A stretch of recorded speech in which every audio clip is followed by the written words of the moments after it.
Welcome to the instructions video for the Optical Resolution Rayleigh Interactive Calculator. This powerful tool helps you determine the minimum resolvable detail in optical systems using the Rayleigh criterion, which defines the fundamental diffraction limit for telescopes, microscopes, and camera lenses.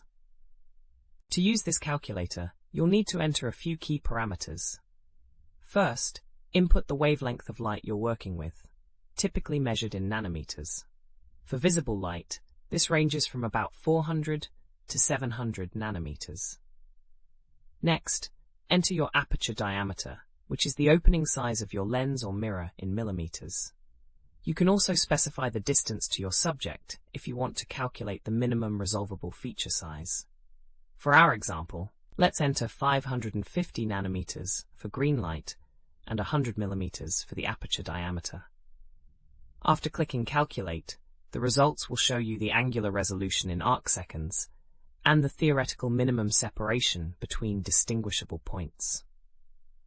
These values represent the diffraction-limited performance of your optical system.